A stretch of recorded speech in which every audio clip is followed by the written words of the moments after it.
You don't need perfect grammar to start speaking. This idea might surprise you. Many people believe they must master all the grammar rules before they can open their mouth and speak English. But that's just not true. In fact, waiting until your grammar is perfect is one of the biggest reasons people stay silent. Let me ask you, when a child learns to speak their first language, do they begin with grammar books? No, they begin with speaking, with trying, with being understood, not being perfect. You don't need to know every tense or every structure to start talking. You only need enough to build simple, clear sentences. I go to the market. She likes music. We eat dinner at 6. These are not perfect sentences, but they are good. They are real. They allow you to connect, to share, to live in the language. And here's something powerful. When you speak, even with mistakes, you are teaching your brain how to use the language. You are telling your brain, this matters. Remember this. That's how learning sticks. But when you only study grammar without using it, your brain stores it like a dusty book on a shelf, seen but forgotten. People may correct you. That's okay. You'll learn from it. And most people won't correct you. They'll just listen. They'll understand you. And that's the goal of language. Understanding, not perfection. Even native speakers don't speak perfectly. They break grammar rules all the time.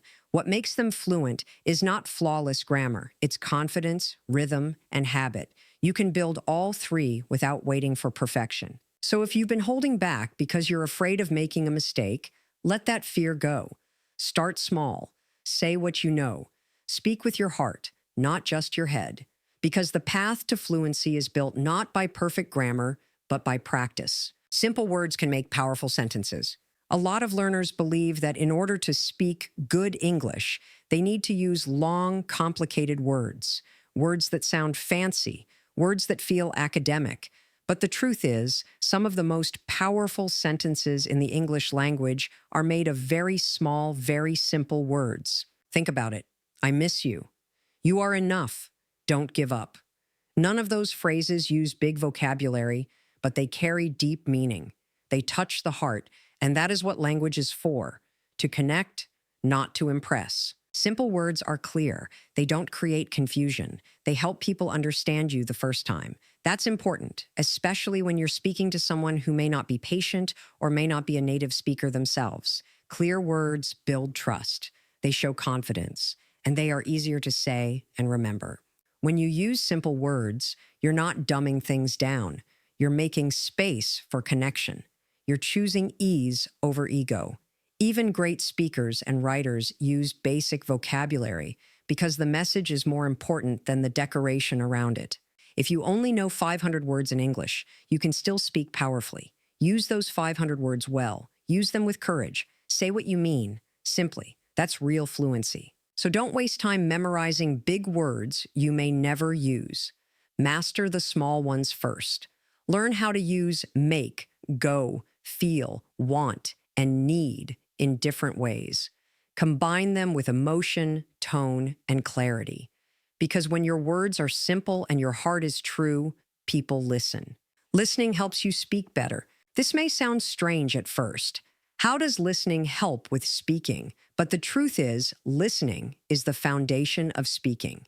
The more you hear English, the more your brain becomes familiar with the sound, rhythm, and natural structure of the language. And without realizing it, you begin to absorb the flow of how English is used in real life. Think about how babies learn to speak. They don't start with reading or writing. They listen every day for hours. They listen to their parents, to sounds, to stories. Then slowly, they start to copy what they hear. The same process works for you, no matter your age. When you listen to real English, whether it's movies, songs, audiobooks, or conversations, you are feeding your brain the right ingredients. You hear common phrases like, "How's it going?" or "Let me help you." You learn where to pause, where to raise your voice, how people ask and answer questions. And over time, your brain begins to form its own patterns based on what it hears. Listening also teaches you what not to say. It shows you how real English is different from textbook English. It helps you avoid awkward or outdated phrases and instead use natural expressions that real people use every day. If you want to speak better English, spend more time listening to good English. Find voices that are clear and natural. Don't just listen once. Listen again and again. Let the rhythm sink in. Then start repeating, shadowing, mimicking. It's not about just hearing words. It's about feeling the language.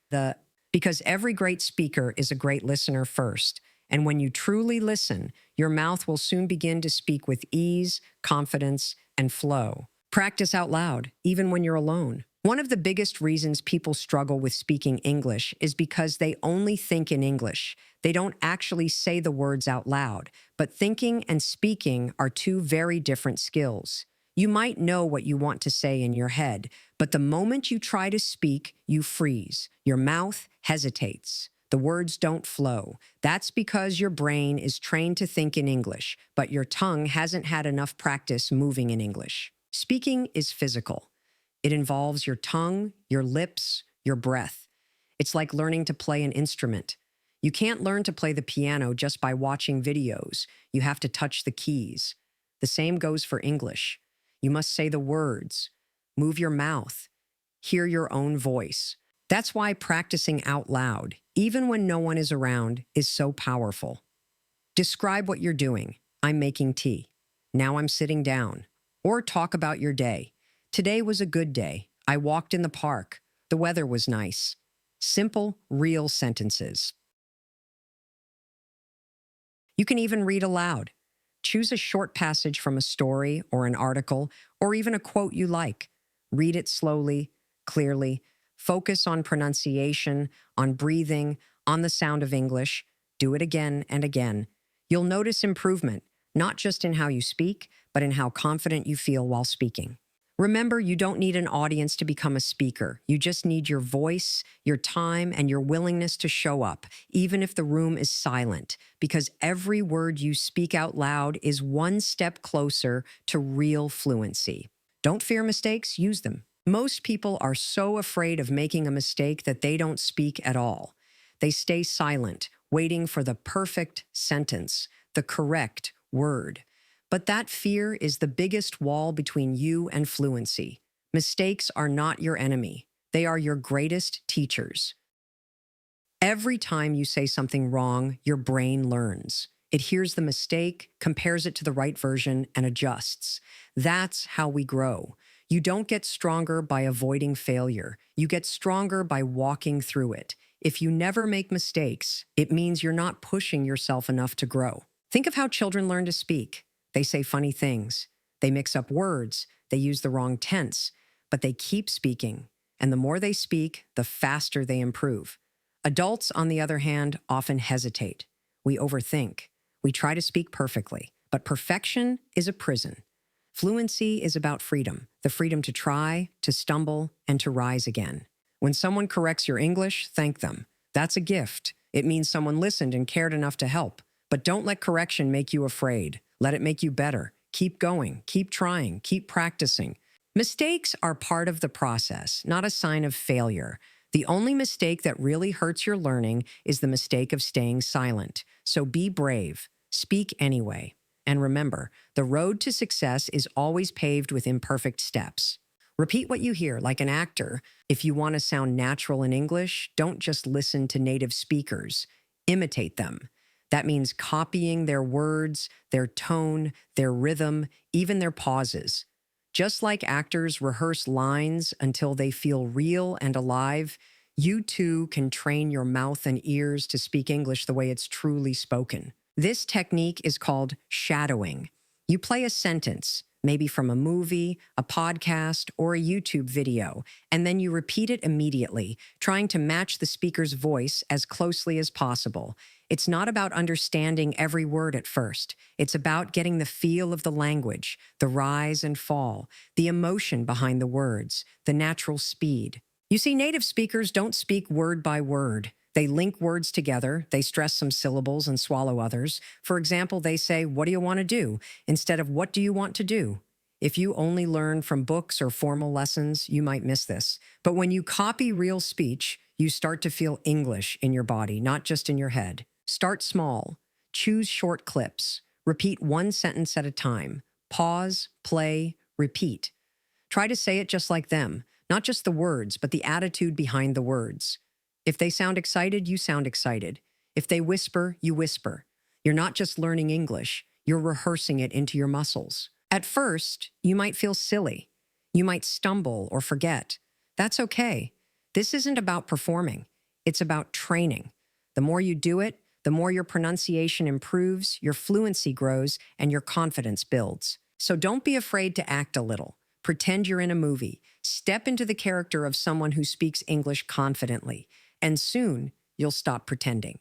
It will become your voice. Use real-life English, not textbook English. When most people start learning English, they're taught formal phrases like, "How do you do?" or "I am fine, thank you." But let's be honest. When was the last time you heard someone say that in a real conversation? Probably never. That's because real-life English sounds very different from the polished, perfect English in textbooks.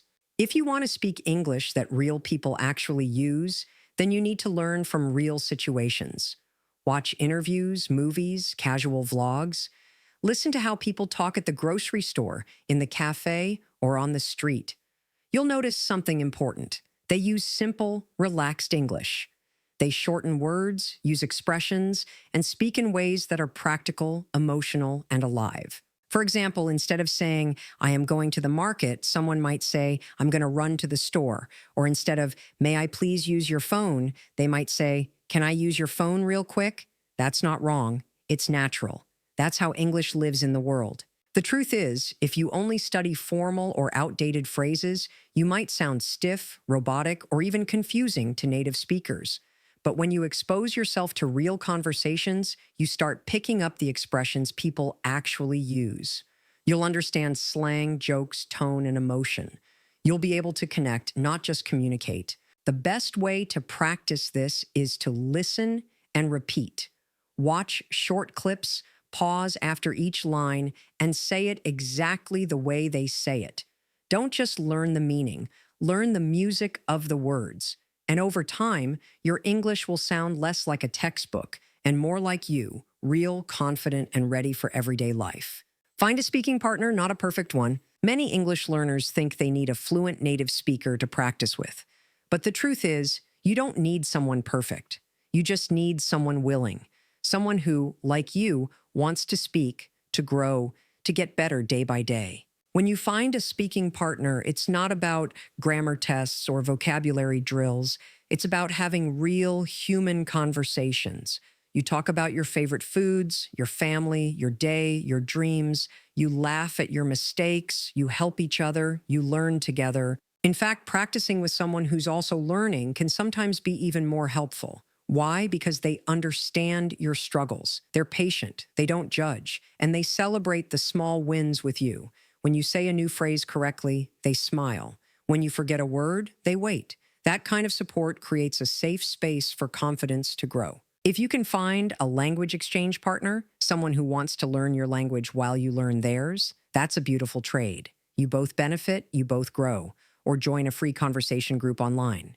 There are many communities where learners meet regularly to simply talk, no pressure, just practice. Remember, speaking English is like exercising a muscle. The more you use it, the stronger it gets. And the best workouts happen when you're not alone. So don't wait for a perfect teacher or a native speaker. Find someone willing to talk, someone who shows up, who tries, who cares.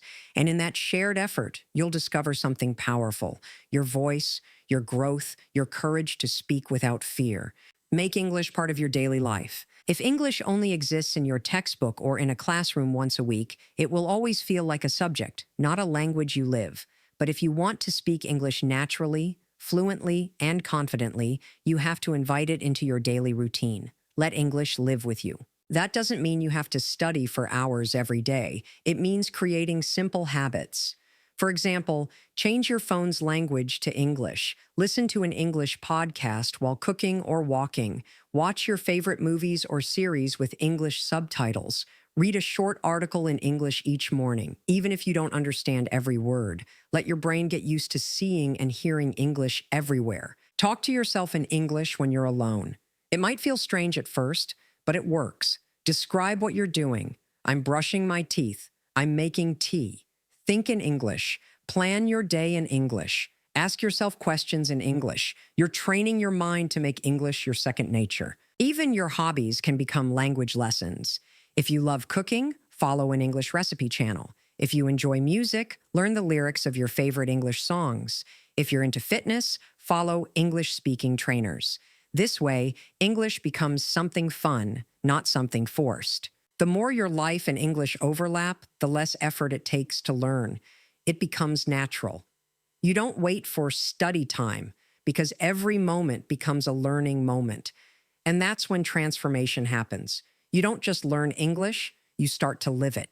And when that happens, fluency isn't just a dream, it's your reality.